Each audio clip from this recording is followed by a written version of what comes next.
Hello, students, and welcome to Prep IAS. I'm Shubhangi Sharma, your faculty for History and Culture. Students, as a part of this particular series, we are conducting a crash course for your UPSC CSE prelims, and the topic for this particular video is going to be Sufi movement. So let's begin. Now, students, when we talk about medieval Indian period, in that sense, when you talk about the religious landscape of medieval India, at that point of time, we find the inception of two reformist movements, two religious reform movements, which are known as Sufi and Bhakti movement. हमने देखा कि भाई ancient period के अंदर हम देखते हैं letter वैदिक पीरियड में एक रिएक्शन आता है ब्राह्मण्स के अगेंस्ट। वो रिएक्शन क्यों आता है? क्योंकि भाई उनकी सुप्रीमेसी हो रही है, सब उन्हीं की चलत है। इस वजह से हम देखते हैं कि ब्राह्मणिकल्स के अगेंस्ट रिएक्शन आता है। एक तो विद इन ब्राह्मणिकल कम्युनिटी आता है जिसकी वजह से उपनिषद बनते हैं। उसके अलावा हम देखते हैं हेटेरोडॉक्स रिलीजन्स का जन्म होता है, जैसे कि जैनिज्म हो गया, बुद्धिज्म हो गया, ठीक है, आजीविकास हो गए। तो ये क्या था भाई, रिलीजियस लैंडस्केप के अंदर क्या हो रहा है, रिफॉर्म हो रहा है। उसी के साथ हमने देखा कि भाई आगे जाके within Hindu our Hindu pantheon as well हम देखते हैं कि भाई भगवतिज्म आ गया, वैष्णविज्म आ गया, ये सब चीजें आ गई। उसी तरह से जब हम इस्लाम की बात करते हैं तो जब इस्लाम का उदय हुआ तो उसमें दो पार्ट हमारे पास में आगे देखने को मिलते हैं। एक तो हो गई उलेमा। उलेमा कौन हो गए? जो ऑर्थोडॉक्स हैं, जो एग्जैक्ट टेनेट्स जो हैं इस्लाम के उनको फॉलो करना चाहते हैं। लेकिन फिर हमारे पास में एक रिफॉर्म आता है विद इन इस्लाम, जिनको हम कहते हैं सूफीज, जो ओरिजिनल टीचिंग से हट के लव और डिवोशन की तरफ जो है ध्यान देते हैं। इस कॉन्टेक्स्ट में स्टूडेंट्स, अगर हम सूफी और भक्ति को कंपेयर करें तो इन दोनों की आइडियोलॉजी बहुत सिमिलर है।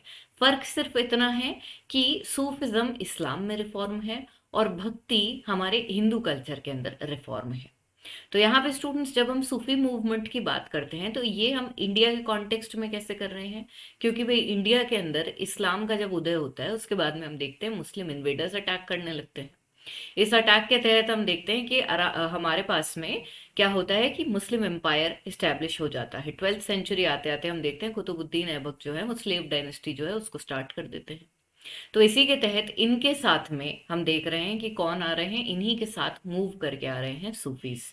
तो ये लोग अकेले नहीं आते हैं, अपने साथ पूरी आर्मी, अपने साथ और लोग भी लेकर आते हैं। तो इन्हीं के साथ मूवमेंट करके इंडिया में सूफीज आ गए और 12th सेंचुरी तक हम देखते हैं इंडिया के अंदर सूफी कल्चर, सूफी मूवमेंट जो है वो काफी ज्यादा पॉपुलर हो गया। तो ये अपन लिए एक छोटा सा बैकग्राउंड। अब इसके साथ आगे बढ़ते हैं और देखते हैं कि भाई कैसे डेवलपमेंट हुआ, कैसे इंडिया में फैला, क्या क्या सूफी ऑर्डर्स इंडिया के अंदर पॉपुलर हैं। सूफिज्म की अगर बात करें स्टूडेंट्स तो ये अरेबिया, ईरान और मॉडर्न डे अफगानिस्तान जो है वहां पे इसकी बिगनिंग ट्रेस करी जा सकती है। इसके अलावा स्टूडेंट्स आप देखेंगे कि एक फॉर्मल सेटअप में जो सूफी कल्चर है वो 8th सेंचुरी एडी जो है वहां पर फॉर्मलाइज हो जाता है। सूफिज्म की अगर हम बात करें तो यहाँ पर आप देखेंगे कि there was always a hiatus. Hiatus का मतलब क्या होगा? There was a gap, there was always a gap between the उलेमास एंड द मिस्टिक्स। उलेमा कौन होता है students? These are the orthodox, these are the orthodox interpreters of Sharia. Yes, ulema was always the theocratic orthodoxy. However, when you talk about the mystics, the mysticism, then it leads to Sufism. ठीक है, और Sufism की अगर हम बात करें तो they are delving in the interior of the religion which depended on the heart.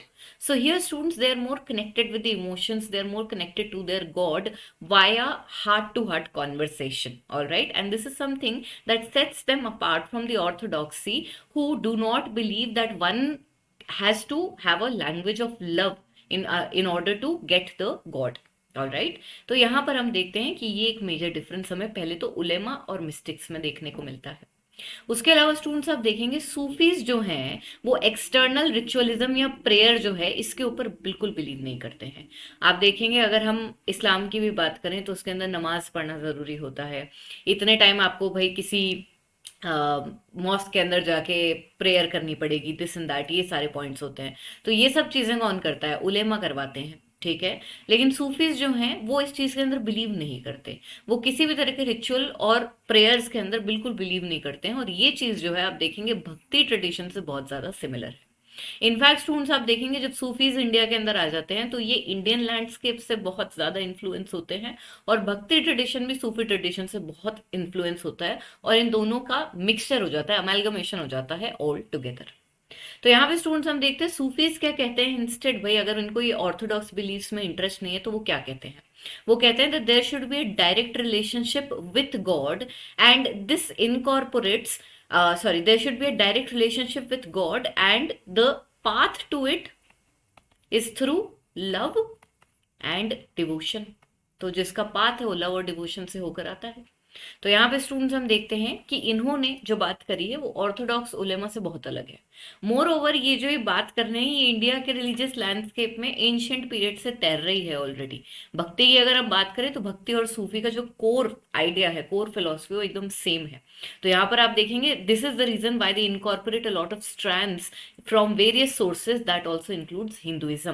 तो हिंदुइज्म जो है उसके अंदर भी भक्ति को एक प्रोमिनेंट प्लेस दी जाती है, और यहाँ पर स्टूडेंट्स हम देखते हैं कि भाई इस प्रोमिनेंट प्लेस की वजह से इनका और सूफीज का और भक्ति ट्रेडिशन के जो सेंट्स हैं इनका बहुत ज्यादा अमेलगमेशन होता है, आइडियोलॉजी बहुत सिमिलर होती है। तो यहाँ पे स्टूडेंट्स हमने इनका ओरिजिन देख लिया, उसके अलावा हमने उलेमा वर्सेस सूफी सेंट्स देख लिया, और उलेमा और हिंदुइज्म के सूफिज्म और हिंदुइज्म के अंदर क्या सिमिलैरिटी है, बेसिकली सूफी और भक्ति में क्या सिमिलैरिटी है, इसको हमने स्लाइड में कवर कर लिया। इसी के साथ स्टूडेंट्स आगे बढ़ते हैं और देखते हैं कि भाई सूफीज जो थे वो क्या बोलते थे, किस तरह से आप भगवान को पा सकते हैं। जैसा कि मैंने आपको बताया ये एक रिफॉर्म मूवमेंट है इस्लाम के अंदर। रिफॉर्म का मतलब क्या होता है, जब हम ऑलरेडी एग्जिस्टिंग प्रैक्टिसेस जो हैं उनको चैलेंज करते हैं किसी भी रिलीजन के अंदर और एक चेंज लाने की कोशिश करते हैं। तो यहाँ पे स्टूडेंट्स हम देखते हैं ये एक लिबरल रिफॉर्म मूवमेंट था, और इंडिया के अंदर ये 11th सेंचुरी के आसपास से पॉपुलर हो गया। यहाँ पे स्टूडेंट्स हम देखते हैं ये कैसे एलिमेंट्स के ऊपर फोकस करते हैं। ये बोलते हैं भाई there should be love and devotion and this should be the mean to realize God. Love और डिवोशन का मतलब ये होता है हमारा एक पर्सनल गॉड है, हम उनको गा के डांस करके खुश करके उनको पा सकते हैं। ये सारी बातें सूफिज्म के अंदर स्ट्रेस करी जाती हैं।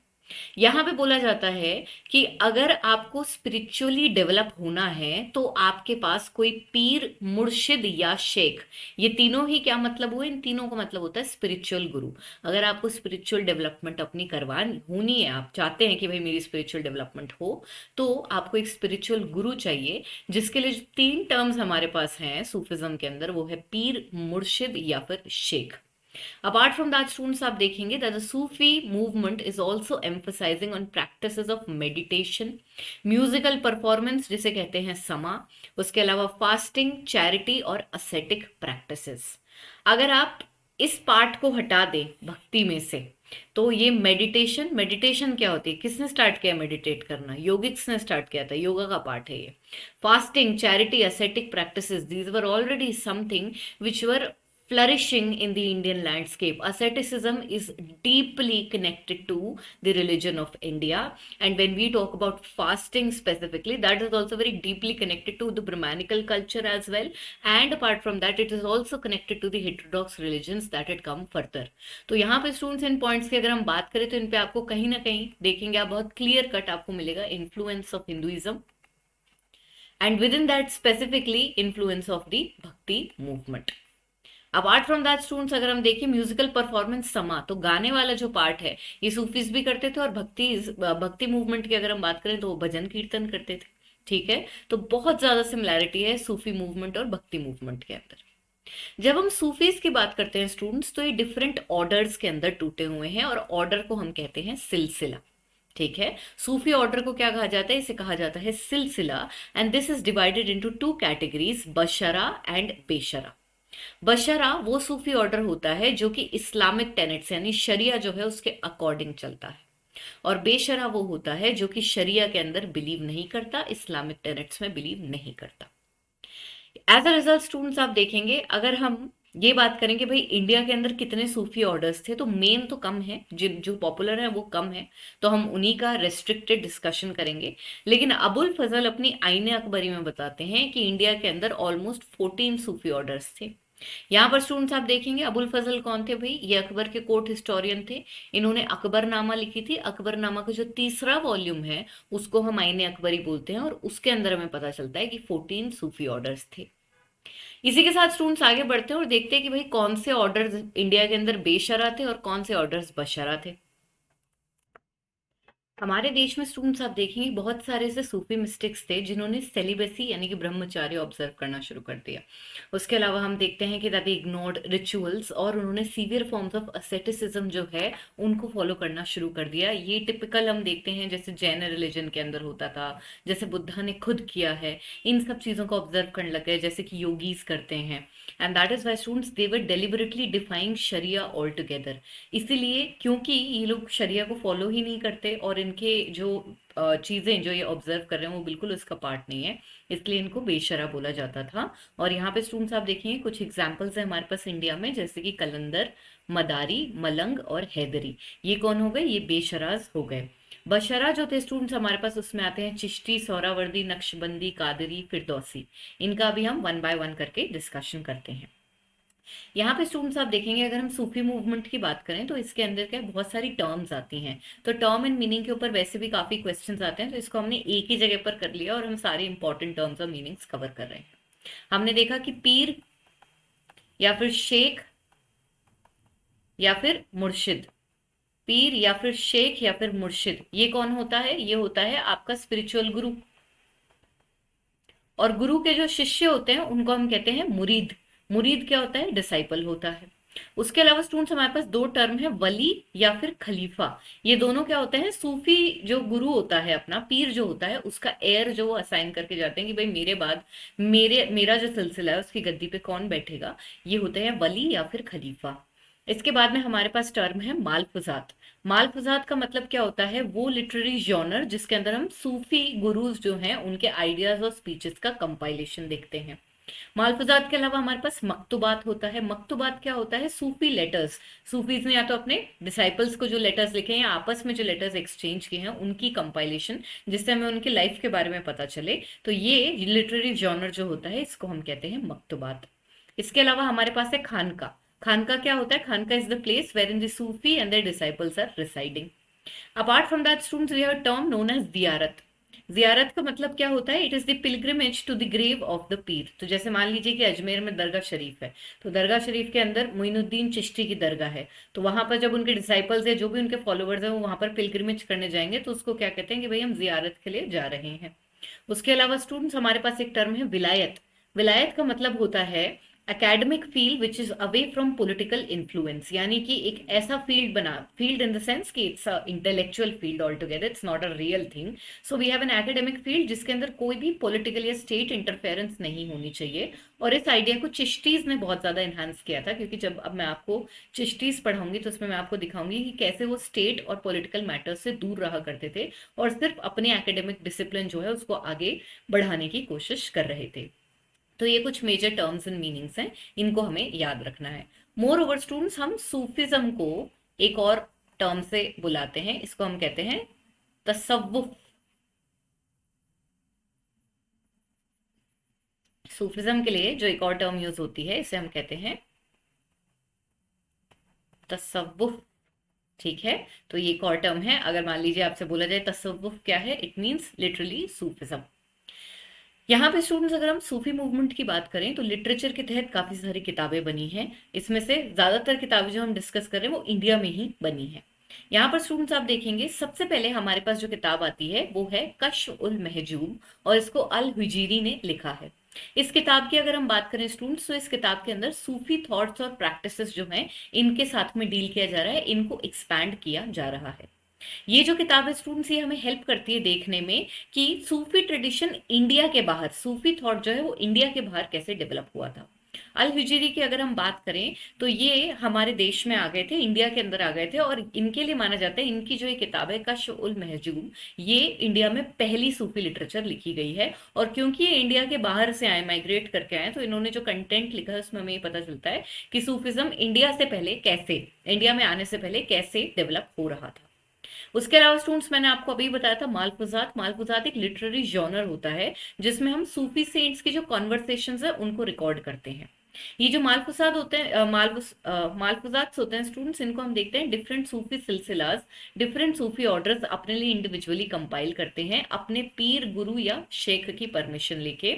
और इनका पर्पस डाइडैक्टिक होता है। डाइडैक्टिक का मतलब क्या होता है? डाइडैक्टिक का मतलब होता है something which is moral in nature और something which is instructional in nature. यानी कि मोरालिटी से रिलेटेड जो इंस्ट्रक्शंस हो गए उसमें हम कहते हैं कि भाई डाइडैक्टिक लिटरेचर है। इसके अलावा स्टूडेंट्स हमारे पास एक किताब है अमृत कुंड। अमृत कुंड इंडिया के अंदर लिखी गई है और ये हठ योग के ऊपर एक टेक्स्ट है।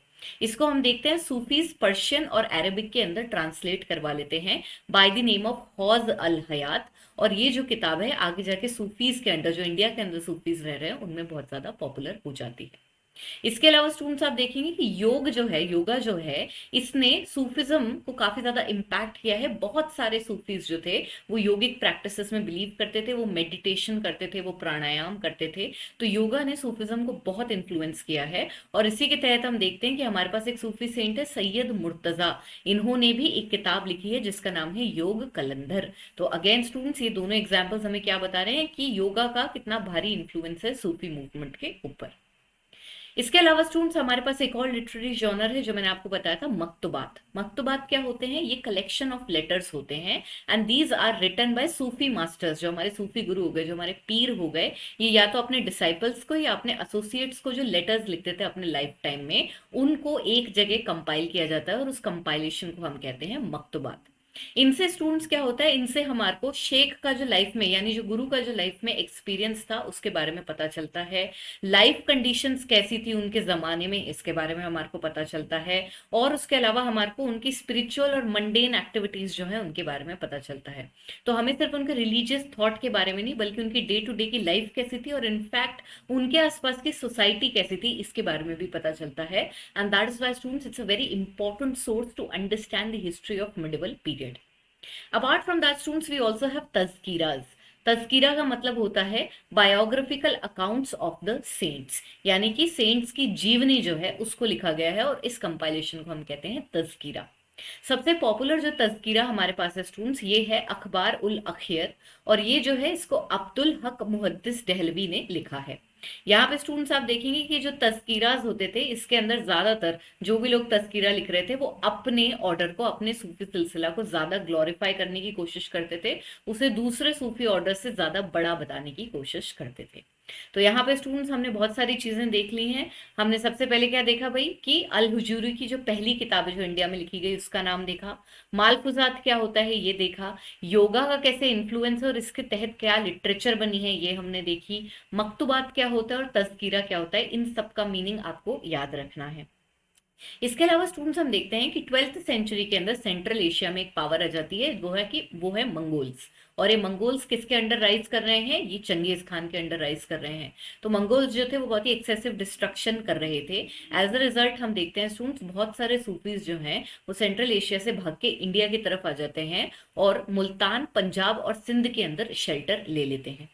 यहाँ पर स्टूडेंट्स आप देखेंगे कि हमारे पास जो सबसे ग्रेटेस्ट सूफी मिस्टिक हैं जो इस मंगोल इन्वेजन के तहत इंडिया की तरफ आ गए थे, इनका नाम है मौलाना जलालुद्दीन रूमी। रूमी आज तक भी बहुत पॉपुलर हैं। रूमी ने जो लिखा है वो आज तक भी पॉपुलर कल्चर में बहुत कहा सुना जाता है। तो यहाँ पे रूमी इंडिया के अंदर आ गए थे मंगोल इन्वेजन के बाद में। और यहाँ हम देखते हैं that he was very much influenced by the Indian folklore. और इन्होंने एक पोयम भी लिखी है which is dedicated to the flute of Krishna. तो स्टूडेंट्स सारे एग्जाम्पल्स हमें बता रहे हैं कि कैसे इस्लाम और हिंदुइज्म का सूफी और भक्ति की वजह से बहुत ही ब्यूटीफुल अमेलगमेशन होता है। यहाँ पे स्टूडेंट्स हम देखते हैं रूमी जो है वो एक ऑर्डर स्टार्ट करते हैं, एक सूफी ऑर्डर स्टार्ट करते हैं जिसका नाम है मौलवी सूफी ऑर्डर, जिसके अंदर म्यूजिक और डांस जो है उनको स्पिरिचुअल मेथड्स माना जाता था जिनके तहत आप भगवान को, ईश्वर को पा सकते हैं। इसी के साथ स्टूडेंट्स आगे बढ़ते हैं और अब हमारे जो मेन बेशरा ऑर्डर्स हैं, ठीक है, जो हमारे मेन बशरा ऑर्डर्स हैं उनका डिस्कशन करेंगे। बशरा ऑर्डर्स कौन से होते हैं? जो कि इस्लामिक टेनेट्स यानी कि शरिया के अंदर बिलीव करते हैं। सबसे पहला ऑर्डर स्टूडेंट्स हमारे पास है चिश्ती। चिश्ती की अगर हम बात करें स्टूडेंट्स तो ये इंडिया के बाहर हेरात जो कि अफगानिस्तान में पड़ता है वहां पे शुरू हुआ था। ज्यादातर सूफी ऑर्डर्स इंडिया के बाहर ही शुरू हुए हैं। फिर हम देखते हैं इनके जो और फॉलोवर्स हैं वो इंडिया में आके इसको पॉपुलराइज कर रहे हैं। तो यहाँ पे हेरात में ये शुरू हुआ था स्टूडेंट्स। इसको ओल्डेस्ट सिलसिला माना जाता है जो कि इंडिया में आया था। सबसे पहले हमारे देश में चिश्ती ऑर्डर ही आया था। इसको इंडिया में स्टैब्लिश करने का क्रेडिट जाता है ख्वाजा मुइनुद्दीन चिश्ती को, जिनकी एक बहुत ही पॉपुलर, हम देखते हैं जिनकी दरगाह बहुत ही पॉपुलर है और वो अजमेर में है। इसको हम दरगाह शरीफ भी बोलते हैं। ख्वाजा मुइनुद्दीन चिश्ती को पॉपुलरली बोला जाता था गरीब नवाज, यानी कि फ्रेंड ऑफ द पुअर। ये जो है इंडिया में आ गए थे मोहम्मद घुरी के साथ 1192 के अंदर। चिश्तीज की अगर हम बात करें स्टूडेंट्स, इनके अगर रिलीजियस बिलीव्स की हम बात करें तो they believed in living a life which is full of austerity, which is full of poverty। और इसी की वजह से ये लोग प्राइवेट प्रॉपर्टी नहीं एक्सेप्ट करते थे और स्टेट असिस्टेंस नहीं एक्सेप्ट करते थे। पर स्टूडेंट्स आप देखेंगे कि हमारे को मिडिवल इंडिया के अंदर टाइम एंड अगेन ऐसे एग्जाम्पल्स मिले हैं जिससे हमें पता चलता है कि सुल्तान्स जो चैरिटेबल ट्रस्ट सेटअप करते थे, जैसे कि औकफ, या फिर उसके अलावा वो जो टैक्स फ्री लैंड्स दिया करते थे, चैरिटेबल लैंड्स देते थे जिन्हें हम कहते हैं इनाम चैरिटेबल लैंड्स, ये वो सुल्तान से काफी ओकेजन्स के ऊपर एक्सेप्ट किया करते थे। इस पॉइंट के अंदर याद रखने का क्या है कि भाई औकफ का मतलब क्या होता है? It's a charitable trust which is set up by the sultans of Delhi सल्तनत। एंड इनाम लैंड्स क्या होते हैं? These are charitable lands which are given to the Sufis. तो इन टर्म्स को हमें याद रखना है। मोर ओवर स्टूडेंट्स आप देखेंगे कि मोइनुद्दीन चिश्ती जो है, इनकी दरगाह अजमेर में इल्तुतमिश ने बनवाई थी। यहाँ पर स्टूडेंट्स हम देखते हैं कि जो पहले दिल्ली सल्तनत के सुल्तान रहे इल्तुतमिश के बाद, जिन्होंने मोइनुद्दीन चिश्ती की दरगाह अजमेर में विजिट करी है, वो थे मोहम्मद बिन तुगलक। और उसके बाद हम देखते हैं कि मुगल्स के अंडर अगर स्पेसिफिकली अकबर की बात करी जाए तो वो बहुत बड़े चिश्ती ऑर्डर के फॉलोवर थे। इनके खुद के जो स्पिरिचुअल गुरु थे उनका नाम था शेख सलीम चिश्ती। उनका नाम था शेख सलीम चिश्ती, जिनकी दरगाह इन्होंने फतेहपुर सीकरी में बनवाई थी। लेकिन उसके अलावा हम देखते हैं कि मोइनुद्दीन चिश्ती जो है, इनकी दरगाह पर भी ऑलमोस्ट 14 टाइम्स जाकर आए हैं। और इन्होंने यहाँ पे अजमेर शरीफ की जो दरगाह है, इसके अंदर एक मॉस्क भी कंस्ट्रक्ट कराया था।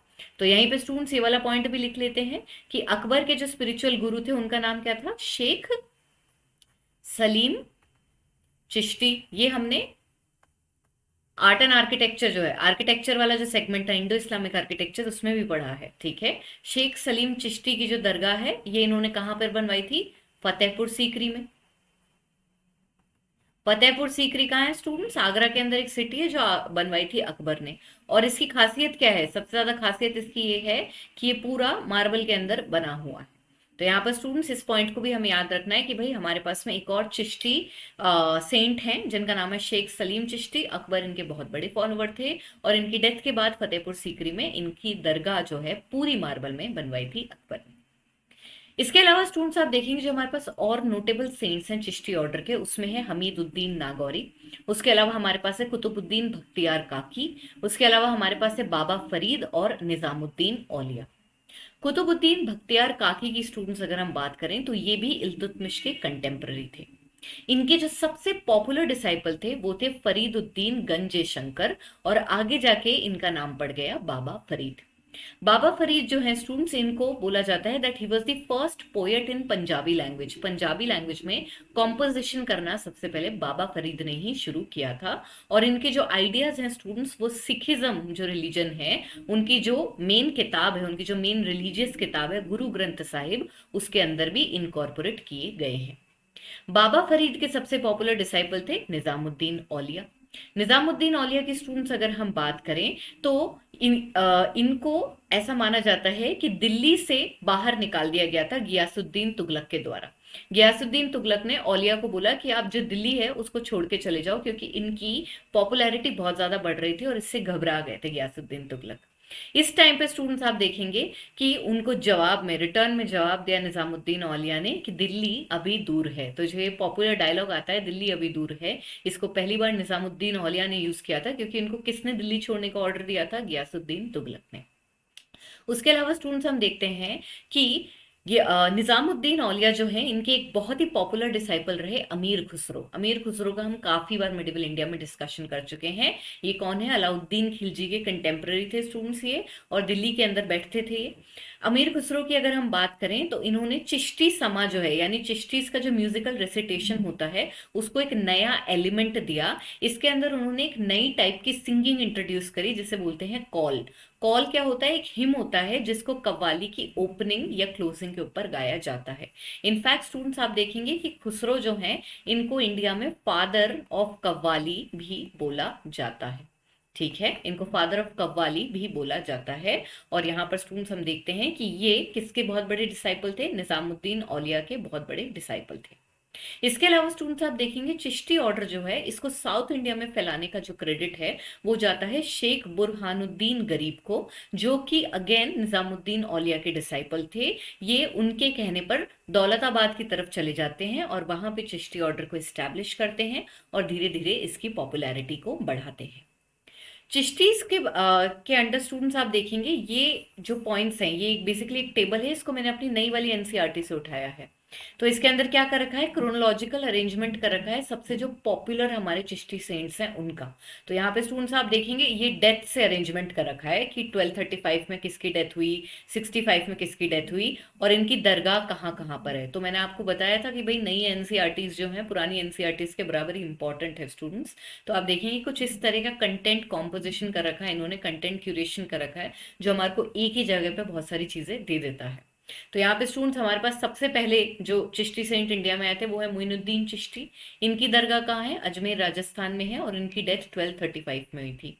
उसके अलावा हमारे पास इल्तुतमिश के कंटेम्प्रेरी है ख्वाजा कुतुबुद्दीन बख्तियार काकी। और हम देखते हैं स्टूडेंट्स इनफैक्ट कुतुब मीनार भी जो है वो अपेरेंटली इल्तुतमिश ने इनको डेडिकेट करी, इनको कमेमोरेट करने के लिए बनाई थी। ये जो है स्टूडेंट्स दिल्ली में बैठते थे और इनकी डेथ भी 1235 में हो गई थी। उसके अलावा हमारे पास है शेख फरीदुद्दीन गंजे शंकर। इनको हम पॉपुलरली क्या बोलते हैं? इनको हम बोलते हैं बाबा फरीद। बाबा फरीद जो है स्टूडेंट्स इनकी सीट ऑफ पावर थी, सॉरी इनका जो दरगाह है वो कहाँ पे है? अजोधन पाकिस्तान में है और इनकी जो डेथ हुई है ये 1265 में हुई है। उसके अलावा हमारे पास है निजामुद्दीन औलिया। निजामुद्दीन औलिया जो है इनकी दरगाह जो है दिल्ली में है और 1325 में इनकी डेथ हुई थी। उसके अलावा स्टूडेंट्स हमारे पास है शेख नसीरुद्दीन चिरागे दिल्ली। ये निजामुद्दीन औलिया के ही डिसाइपल थे, इनकी दरगाह भी दिल्ली में है और इनकी डेथ 1356 में हुई थी। तो यहाँ पर स्टूडेंट्स एक बहुत ही अच्छा अरेंजमेंट हमारे को एनसीईआरटी के अंदर दे रखा है, इसलिए मैंने इसको यहाँ आपके लिए इंक्लूड कर दिया। इसी के साथ स्टूडेंट्स आगे बढ़ते हैं टुवर्ड्स द नेक्स्ट मेजर बशरा order in with respect to Sufism in India and the name of this is Suhrawardi order. Suhrawardi order की बात करें स्टूडेंट्स, चिश्तीज की तरह ये इंडिया में शुरू नहीं हुआ है, इसको इंडिया में लेकर आए हैं कोई डिसाइपल्स और उन्होंने इसको पॉपुलराइज किया है। सोहरावर्दी की अगर हम बात करें तो ये बगदाद के अंदर शुरू हुआ था और इसको स्टार्ट किया था शियाबुद्दीन सोहरावर्दी ने। यहाँ पर स्टूडेंट्स हम देखते हैं इंडिया में इसको कौन लेकर आया है? बहाउद्दीन जकारिया इसको इंडिया में लेकर आए हैं, जिन्होंने फिर एक खानका is the residing place of the Sufis, वहां मुल्तान में एक खानका इन्होंने बनाया और वहां पे बहाउद्दीन जकारिया ने धीरे धीरे सोहरावर्दी ऑर्डर जो है इसको पॉपुलराइज करना शुरू कर दिया। यहाँ पर स्टूडेंट्स हम देखते हैं कि unlike the Chishti saints, Chishti saint क्या बिलीव करते थे कि भाई पॉवर्टी की लाइफ जीनी है, ऑस्टेरिटी की लाइफ जीनी है, कोई भी पॉलिटिकल मैटर्स में इंटरफेयर नहीं करना और स्टेट असिस्टेंस भी हमारे को नहीं लेनी है। जबकि अगर हम सोहरावर्दीज की बात करें तो ये एकदम ऑपोजिट सोचते थे। They use to live a life of luxury. उसके अलावा ये स्टेट असिस्टेंस जो है उसको बहुत खुल के एक्सेप्ट करते थे। इनफैक्ट स्टूडेंट्स आप देखेंगे कि ये बहुत ज्यादा पॉलिटिकल मैटर्स के अंदर भी इंटरफेयर करते थे। So they use to interfere in political matters. इसका जो एक एग्जाम्पल है वो मैंने आपके लिए यहाँ पर ले रखा है। बहाउद्दीन जकारिया की अगर हम बात करें तो जिस टाइम पर ये सोहरावर्दी ऑर्डर को मुल्तान में स्टैब्लिश करते हैं उस टाइम हम देखते हैं इल्तुतमिश दिल्ली सल्तनत के नए नए सुल्तान बने होते हैं। इल्तुतमिश जब नए नए सुल्तान बनते हैं तो इनके ऊपर हम देखते हैं नोबिलिटी के तहत जो है उच्च के जो गवर्नर थे, उच्च में जो गवर्नर बैठे हैं कुबाचा, वो जो है इनके अगेंस्ट रिबेल कर देते हैं। तो जब कुबाचा इनके अगेंस्ट रिबेल करते हैं तो बहाउद्दीन जकारिया जो है इल्तुतमिश की साइड लेते हैं और जब फाइनली इल्तुतमिश जीत जाते हैं तो वो खुश होकर इनको एक टाइटल देते हैं ऑफ शेख उल इस्लाम। तो आप देख सकते हैं कैसे ओपनली ये पॉलिटिकल मैटर्स के अंदर इंटरफेयर किया करते थे और चिश्तीज जो है इसमें बिल्कुल बिलीव नहीं करते थे। वो किस चीज में बिलीव करते थे? They use to believe in विलायत। व्हाट इज विलायत students? N academic field which is away from political matters. तो यहाँ पे अब आपको अच्छे से समझ में आएगा कि भाई विलायत का मतलब क्या होता है। कोई स्टेट इंटरफेरेंस नहीं, ना वो हमारे में करें ना हम उनके में करेंगे, ठीक है। लेकिन सोहरावर्दी जो है ये काफी अलग हैं और ये ओपनली पॉलिटिकल अफेयर्स के अंदर इंटरफेयर करते थे, और एक राजा और दूसरे राजा के अंदर अगर मान लो कंटेस्टेशन चल रहा है तो ये साइड भी लिया करते थे। इसी के साथ स्टूडेंट्स आगे बढ़ते हैं टुवर्ड्स द नेक्स्ट मेजर सिलसिला that can be found in India, and the name of this is Naqshbandi सिलसिला। नक्शबंदी सिलसिला की अगर हम बात करें स्टूडेंट्स, तो इसको इस्टेब्लिश किया है बहाउद्दीन नक्शबंदी ने, ठीक है। बहाउद्दीन नक्शबंदी ने इसको इस्टेब्लिश किया है, और आगे जाकर हम देखते हैं इसको पॉपुलर इंडिया के अंदर कौन कर रहे हैं, इनके सक्सेसर्स कर रहे हैं, जिनका नाम है शेख बाकी बिल्ला, एंड उसके अलावा हमारे पास है शेख अहमद सरहिंदी। नक्शबंदीज के लिए स्टूडेंट्स ये कहा जाता है कि बहुत साइलेंटली मेडिटेट किया करते थे। They use to practice silent meditation of the heart, और इसी की वजह से इनको पॉपुलरली साइलेंट सूफीज बोलने लग गए, यानी कि बहुत चुप रहते थे, चुपचाप मेडिटेट करते रहते थे, and that is why we call them silent Sufis. Apart from that students आप देखेंगे कि नक्शबंदी सिलसिला के जो सूफीज थे, दे यूज टू बिलीव कि जो भगवान और इंसान है इनके बीच की जो रिलेशनशिप है वो स्लेव और मास्टर की है, अनलाइक द चिश्तीज, क्योंकि चिश्तीज जो हैं वो भगवान और इंसान के अंदर लवर और बिलवेड जो है इसकी इस हिसाब से रिलेशनशिप को डिफाइन करते थे, that the language between God and the people should be of love. But यहाँ पर नक्शबंदी उल्टी बात कर रहे हैं, ये कह रहे हैं कि भाई भगवान और इंसान के अंदर जो रिलेशनशिप है वो ये है कि भगवान गॉड है, मास्टर है हमारे, और मैन जो है वो स्लेव है, ठीक है। इसी के साथ स्टूडेंट्स हम देखते हैं कि इन्होंने शरिया जो है उसको बहुत ज्यादा प्योरेस्ट फॉर्म के अंदर ऑब्जर्व किया है और फॉलो किया है। इन्होंने कोई भी इनोवेशंस करने की कोशिश नहीं करी रिलीजन के अंदर, और आप देख सकते हैं कि कंपैरेटिवली जो है ये काफी ज्यादा ऑर्थोडॉक्स है इन कंपैरिजन टू चिश्तीज पर्टिकुलरली। नक्शबंदीज के स्टूडेंट्स अगर हम बात करें तो इन्होंने अकबर के अगेंस्ट बहुत आवाज उठाई थी। जैसा कि हम जानते हैं Akbar was a very religiously tolerant man, he was very religiously inquisitive as well. अपनी रिलीजियस क्यूरियोसिटी को एक तरह से फ्यूल करने के लिए उन्होंने क्या स्टार्ट किया था, अकबर ने स्टार्ट किया था इबादत खाना। इबादत खाना जो कि इन्होंने फतेहपुर सीकरी में बनाया था स्टूडेंट्स, इसमें हम सब ने देखा है इबादत खाना में ये क्या करते थे। इबादत खाना में अलग अलग रिलीजन के जो सेंट्स हो गए उनको इनवाइट किया करते थे और उनके साथ रिलीजियस डिस्कशंस करते थे। इसके तहत उन्होंने जेजुइट प्रीस्ट बुलाए हैं, जैन प्रीस्ट बुलाए हैं, और उसके अलावा हिंदू स्कॉलर्स बुलाए हैं। तो हम देखते हैं कि इस तरह की डिस्कशनें किया करते थे, और ये सब चीजें नक्शबंदियों को बिल्कुल भी पसंद नहीं आती थी। तो आप देखेंगे कि अकबर की जो लिबरल पॉलिसीज थी इनके अगेंस्ट इन्होंने बहुत आवाज उठाई।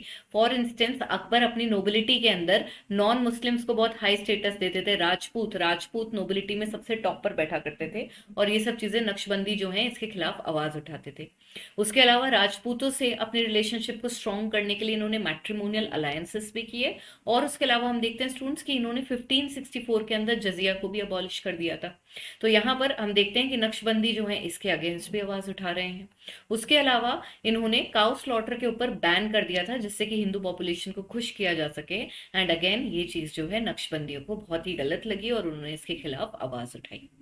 इसके अलावा स्टूडेंट्स हम देखते हैं कि ये लोग समा के भी अगेंस्ट थे। समा क्या होता है, समा इज अ प्लेस, समा is a occasion all together, जिसमें हम देखते हैं कि सारे सूफीज गैदर करते हैं, इट्स अ म्यूजिकल रेसिटेशन, ठीक है। आज के टाइम में भी होता है ना कि भाई सूफी नाइट है, सूफी नाइट में क्या होगा, लोग इकट्ठे होंगे और सूफी रिलेटेड गाने बजते हैं। तो आज के टाइम में उसका कॉनोटेशन अलग हो गया, लेकिन उस टाइम पे सूफी सेंट्स आपस में बैठ के गाना गाया करते थे, जैसे कि हमारे पास जोधा अकबर में ख्वाजा मेरे ख्वाजा वाला गाना है। तो इस तरह से हम देखते हैं कि उसको हम कहते हैं कि भाई समा बना है। Alright, apart from that students आप देखेंगे कि इन्होंने जियारत यानी कि the practice of pilgrimage to the tomb of saints जो है इसके लिए अगेंस्ट भी आवाज उठाई। इनको ये चीज गलत लगती थी। तो यहाँ पर स्टूडेंट्स हम देखते हैं इस पिलग्रिमेज जो कि हम सेंट्स की करते हैं उसको टर्म क्या था, उसका टर्म था जियारत। तो जियारत जो है इसके अगेंस्ट भी इन्होंने आवाज उठाई। Apart from that students Naqshbandi is the only सिलसिला when it comes to the most important Sufi orders in India who did not practice yoga और प्राणायाम। ना तो ये योगा ना ये प्राणायाम, इन दोनों ही चीजों ने इन्फ्लुएंस नहीं किया नक्शबंदियों को। बाकी इसके अलावा आप देखेंगे हर सूफी सिलसिला जो है वो योगा और प्राणायाम को अपनी प्रैक्टिसेस के तहत इनकॉर्पोरेट कर लेते हैं। यहाँ पे स्टूडेंट्स आप देखेंगे जब शेख अहमद सरहिंदी जो है उनकी डेथ हो जाती है, उसके बाद हम देखते हैं कि नक्शबंदी सिलसिला दो अप्रोच के अंदर टूट जाता है। एक होती है कंजर्वेटिव अप्रोच और एक होती है लिबरल अप्रोच। कंजर्वेटिव नक्शबंदी जो है उनकी लीडरशिप संभालते हैं शाह वलीउल्लाह, और जबकि हमारे पास जो लिबरल अप्रोच है उसके लीडर बनते हैं मिर्जा मजहर जाने जहां। तो यहाँ पे स्टूडेंट्स हम देख रहे हैं कि पहले हमारे पास में दो मेजर सेंट आए हैं, बाकी बिल्ला और उसके अलावा शेख अहमद सरहिंदी, और हम देखते हैं कि भाई इनकी डेथ के बाद में नक्शबंदी सिलसिला दो पार्ट में टूट जा रहा है, एक लिबरल अप्रोच रखता है, एक कंजर्वेटिव अप्रोच रखता है। इसी के साथ स्टूडेंट्स आगे बढ़ते हैं towards our next major Sufi order in India which is known as Qadri silsila. Qadri सिलसिला की अगर हम बात करें तो इसकी शुरुआत करते हैं शेख अब्दुल कादिर और इनके बेटे शेख नियामतुल्ला और Makhdum Mohammad Jilani along with another person known as Mian Mir. ये सब मिलके जो है कादरी सिलसिला को इंडिया के अंदर पॉपुलर करते हैं। किस टाइम पे? मुगल पीरियड के अंदर। और जो एरिया है, जो इनकी सीट ऑफ पावर है, वो है पंजाब। तो मुगल्स के कंटेम्प्ररी हैं ये, इतने सारे लोग हैं जिन्होंने कादरी ऑर्डर को पॉपुलर किया है, और पंजाब इनकी सीट ऑफ पावर थी। इसमें से स्टूडेंट्स अगर हम मियां मीर की बात करें तो मियां मीर जो है ये सिख्स के साथ में बहुत ज्यादा इंटरमिंगल किया करते थे। गुरु अर्जन देव के लिए कहा जाता है कि ये मियां मीर जो है इनके डिसाइपल रहे हैं। इनफैक्ट स्टूडेंट्स मियां मीर के लिए कहा जाता है that he had laid the foundation stone of the very beautiful Golden Temple at Amritsar. Apart from that students आप देखेंगे कि कादरी सिलसिला के अंदर हमारे पास आगे जाके एक और बहुत फेमस सेंट आते हैं जिनका नाम है शाह बदख्शनी। ये जो हैं इनको भी हम कादरी सिलसिला का बहुत ही पॉपुलर सेंट मानते हैं। और यहाँ पर स्टूडेंट्स हम देखते हैं क्योंकि ये सारे लोग मुगल्स के कंटेम्प्ररी हैं, तो इसके तहत आप देखेंगे शाहजहां के एक बेटे और शाहजहां की एक बेटी कादरी सिलसिला के जो सेंट्स हैं इनके फॉलोअर बन जाते हैं। शाहजहां की बेटी जहानारा और उनके बेटे दारा शिकोह जो हैं, ये दोनों के दोनों कादरी ऑर्डर के जो सेंट्स थे उनको बहुत रिस्पेक्ट दिया करते थे और उनके डिसाइपल्स थे। अपार्ट फ्रॉम दैट स्टूडेंट्स आप देखेंगे कादरीज जो हैं उन्होंने एक स्पेसिफिक कॉन्सेप्ट को बहुत पॉपुलराइज किया जिसे कहते हैं वहादत अल वजूद। वहादत अल वजूद का मतलब होता है unity of existence. Apart from that it is also unity of being. और इजी लैंग्वेज में बोलें तो the concept of brotherhood is something that was expounded as an ideal by the saints of Qadri silsila. तो यहाँ पे स्टूडेंट्स ये वहादत अल वजूद के तहत ये कहना चाहते हैं कि भगवान और उनकी क्रिएशन एक ही हैं, they are one and the same thing. तो यहाँ पे unity of existence, unity of being, इन सब की बात करी जा रही है। अपार्ट फ्रॉम दैट स्टूडेंट्स आप देखेंगे क्योंकि इनके एलिमेंट्स को हम ऑलरेडी पढ़ चुके हैं, बहुत ही ओपन माइंडेड थे, सिख्स के साथ बहुत ही ओपनली इंटरमिंगल करते थे। इसी के तहत आप देखेंगे इनके अंदर ऑर्थोडॉक्स एलिमेंट हमें बहुत कम देखने को मिलता है। ऑर्थोडॉक्सी सबसे ज्यादा किस में देखने को मिलती है? नक्शबंदीज में देखने को मिलती है। और वो इकलौता सूफी ऑर्डर था स्टूडेंट्स जिसने योगा और प्राणायाम को अडॉप्ट नहीं किया था और सबसे ज्यादा प्रॉपरली शरिया के तहत चला करते थे। कादरी के अलावा स्टूडेंट्स हमारे पास एक और ऑर्डर है जिसे हम कहते हैं शतरिया ऑर्डर। यहाँ पे मैंने सिर्फ आपके लिए की पॉइंट्स लिखे हैं, ठीक है। शतरिया ऑर्डर की अगर हम बात करें स्टूडेंट्स तो इसको अब्दुल्ला शतरी जो हैं इन्होंने फाउंड किया था। He is the founder of Shattari order और ये पॉपुलर था जौनपुर में। किस टाइम पे? लोधी पीरियड के अंदर। इनकी जो डेथ है स्टूडेंट्स वो 1485 में हो गई थी। शतरिया ऑर्डर की अगर हम बात करें स्टूडेंट्स तो सोहरावर्दी से काफी ज्यादा इन्फ्लुएंस्ड हैं ये, और इसी वजह से ये लग्जूरियस लाइफ जीते थे। अगर हम चिश्तीज की बात करें ऑस्टियर लाइफ, पॉवर्टी वाली लाइफ जीते हैं, कोई स्टेट इंटरफेरेंस ना करते हैं ना होने देते हैं, और उसके अलावा ओपनली हम देख रहे हैं कि भाई ये स्टेट असिस्टेंस यानी पैसे वैसे भी नहीं लेते थे। लेकिन अगर हम सोहरावर्दी की बात करें तो वो अलग थे, वो एक लग्जूरियस लाइफ जीते थे, बहुत ओपनली स्टेट असिस्टेंस को एक्सेप्ट करते थे और पॉलिटिकल डिसीजंस के अंदर इंटरफेयर किया करते थे। यहाँ पे शतरियाज जो हैं ये सोहरावर्दी से काफी ज्यादा सिमिलर हैं, इनसे इन्फ्लुएंस्ड है, इसलिए ये भी लग्जूरियस लाइफ जीते हैं, ऑस्टियर लाइफ नहीं जीते। इनके जो एक पॉपुलर सेंट है स्टूडेंट्स उनका नाम है मोहम्मद गौस। मोहम्मद गौस की स्टूडेंट्स अगर हम बात करें तो इनको पॉपुलरली कुतुब भी बोला जाता है। मोहम्मद गौस जो थे ये हिंदू मुस्लिम यूनिटी को बहुत ज्यादा प्रीच किया करते थे, और इससे हमें पता चलता है that they are not at all orthodox, they are very unorthodox in nature. Gauss जो है स्टूडेंट्स इनके सबसे पॉपुलर जो डिसाइपल्स थे वो हैं हुमायूं और तानसेन। गॉस ने कुछ इंपॉर्टेंट काम लिखे हैं, कुछ इंपॉर्टेंट लिटरेचर लिखी है, जिसमें एक है हमारे पास जवारे खमशा और दूसरी है खालिदे मुखाजिन। यहाँ पे स्टूडेंट्स हमारे को जितने याद रह जाएं उतना ठीक है। वैसे देखो सूफी मूवमेंट के ऊपर आइडियोलॉजी पे क्वेश्चन आने के ज्यादा चांसेस हैं। मैक्सिमम आपसे पूछा जा सकता है कि भाई जो शतरियाज थे किससे इन्फ्लुएंस थे, ऑर्थोडॉक्स थे या नहीं थे, क्या वो हिंदू मुस्लिम यूनिटी को प्रोपोगेट करते थे या नहीं करते थे। इतनी डेप्थ का क्वेश्चन नहीं आना चाहिए। ये मैंने आपको नोट्स एनहांसमेंट के लिए दिया है। इसके बावजूद अगर ऐसे क्वेश्चन आ जाए तो याद रखना नामुमकिन है, छोड़ देना उन क्वेश्चन ऑल टुगेदर। यहाँ पे स्टूडेंट्स हम देखते हैं, अगर हम शतरियाज की बात करें तो इनके मेन सेंटर्स जहाँ पे सबसे ज्यादा पॉपुलर हैं वो है बंगाल, जौनपुर और डेक्कन के एरिया में। डेक्कन के कई सारे स्टेट्स के अंदर पॉपुलर हो गए थे शतरियाज। यहाँ पे हम देखते हैं स्टूडेंट्स, फेमस सेंट्स इनके बुरहानपुर वाले रीजन में दो हैं। एक है शेख ईसा और दूसरे हैं बुरहानुद्दीन गरीब। बुरहानुद्दीन गरीब के लिए कहा जाता है कि इनके सबसे पॉपुलर डिसाइपल थे औरंगजेब, और औरंगजेब ने राजा बनने से पहले जब वो सक्सेशन के थ्रू उन्होंने अपने तीनों भाइयों को मार दिया था, दारा, शुजा और मुराद, इन तीनों को वॉर्स ऑफ सक्सेशन के अंदर मार दिया था। और उसके बाद जो वो गद्दी अज्यूम कर रहे थे उस टाइम पे कहा जाता है कि इन्होंने बुरहानुद्दीन गरीब जो हैं इन्हीं से ब्लेसिंग लेके गद्दी अज्यूम करी है। शतरिया के बाद स्टूडेंट्स हमारे पास जो लास्ट मेजर सूफी ऑर्डर है इंडिया के अंदर ये है फिरदौसी। फिरदौसी की अगर हम बात करें तो इंडिया के अंदर इसको स्टार्ट किया बदरुद्दीन समरकंदी ने 13th सेंचुरी के अंदर। सबसे ज्यादा पॉपुलैरिटी फिरदौसी की स्टूडेंट्स बिहार के अंदर देखने को मिलती है। बदरुद्दीन समरकंदी के बाद हमारे पास जो एक पॉपुलर सेंट आते हैं फिरदौसी ऑर्डर के, इनका नाम है सरफुद्दीन याहिया मुनीरी। ये जो है फिरोज शाह तुगलक, जो कि हमारी तुगलक डायनेस्टी के लास्ट मेजर रूलर थे, इनके कंटेम्प्ररी थे। मुनीरी की स्टूडेंट्स अगर हम बात करें तो इन्होंने एक जॉनर जिसे हम कहते हैं मकतुबात, इसका डिस्कशन हम कर चुके हैं। लेटर्स जो हैं सूफीज के वो कंपाइल किए जाते हैं मकतुबात में, इसको इंट्रोड्यूस किया। और इन लेटर्स के अंदर ये वहादत उल वजूद यानी कि unity of being, unity of existence, that is the creator and the creation are same, इस कॉन्सेप्ट को पॉपुलराइज कर रहे हैं। उसके अलावा स्टूडेंट्स आप देखेंगे ये ऑर्डर शतरिया की तरह ही सोहरावर्दी से इन्फ्लुएंस्ड है। तो अगेन स्टूडेंट्स अगर स्टेटमेंट बेस्ड क्वेश्चन आता है आपसे पूछा जा सकता है कि कौन से दो ऑर्डर हैं जो कि सोहरावर्दी से इन्फ्लुएंस्ड है। तो एक हो गए अपने फिरदौसी और दूसरे कौन से हो गए, शतरिया हो गए। इसके अलावा स्टूडेंट्स आप देखेंगे हमारे पास कश्मीर के अंदर एक और सेंट है, एक और सूफी ऑर्डर है जिसको हम कहते हैं ऋषि सिलसिला। इसके तो नाम से ही हमें पता चलता है, ऋषि सिलसिला की अगर हम बात करें तो इसके तो हमें नाम से ही पता चल रहा है कि कितना ज्यादा हिंदू और मुस्लिम जो फीचर्स हैं उनका अमेलगमेशन हो रहा है। तो नाम ही ऋषि है पर है क्या, ये सूफी ऑर्डर है।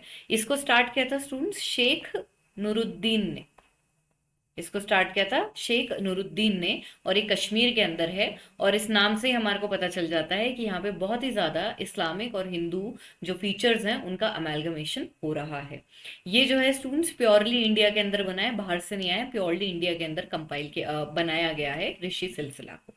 तो ये हमारे कुछ मेजर ऑर्डर्स हो गए। अगेन स्टूडेंट्स अगर हम क्विक रिकैप लें तो याद रखने की चीजें क्या है, देखिए चिश्ती और सोहरावर्दी, इनके तो हमारे को प्रॉपरली जो इनके फॉलोवर्स हैं, जो इनके मेन सेंट्स हैं, उनके नाम, लिटरेरी क्रिएशंस जो है उनको याद रखना है, ये सबसे ज्यादा पॉपुलर है। उसके अलावा अगर हम फिरदौसी, शतरिये, कादरी, नक्शबंदी इन सब की अगर हम बात करें तो इनके सिर्फ की फीचर्स, की फीचर्स में क्या कि भाई ये ऑर्थोडॉक्स थे या नहीं, क्या इनका चिश्ती या सोहरावर्दी में से किसी से इन्फ्लुएंस है, कौन से एरिया में, इनकी सीट ऑफ इन्फ्लुएंस याद रख लेंगे, सीट ऑफ इन्फ्लुएंस याद रख लेंगे, और उसके अलावा इनके फाउंडर का नाम याद रख लेंगे। इतना तो एटलीस्ट हमारे को याद रखना है। उसके अलावा स्टूडेंट्स जो हमने टर्म्स एंड मीनिंग्स देखे हैं इनके ऊपर आप लोग खास करके बहुत ध्यान देना है कि भाई मकतूबात क्या होता है, मालफूजात क्या होता है, जियारत क्या होता है, तसव्वुफ क्या होता है, ये सारे पॉइंट्स को आपको याद रखना है। इनके ऊपर क्वेश्चन आने की लाइकलीहुड है। तो यहाँ पे स्टूडेंट्स हम देखते हैं कि हमारा सूफी मूवमेंट जो है इसका डिस्कशन कंप्लीट हो जाता है। इसके अंदर जो नाम है किताबों के थोड़े से डिफिकल्ट है, कंटिन्यूस रिवीजन मांगेंगे, इसलिए मैं चाहती हूँ कि आप लोग इनको बार बार पढ़ें और बार बार रिवाइज करें। अगेन स्टूडेंट्स बहुत डेप्थ में कि भाई फिरदौसी ऑर्डर में क्या किताब लिखी गई या फिर शतरिया में क्या किताब लिखी गई, इतनी डेप्थ में ना जाएं, लेकिन हाँ जो ओवरऑल सबसे पहले सूफी लिटरेचर बनी है उसको एटलीस्ट हम याद रखेंगे। तो इसी के साथ स्टूडेंट्स हमारा सूफी मूवमेंट का डिस्कशन कंप्लीट होता है। I hope you were able to understand all the topics thoroughly. Students, if you enjoy studying with me, don't forget to like this particular video. Also, don't forget to subscribe to our channel so that you can be notified whenever a new video is coming up. Thank you so much for joining me.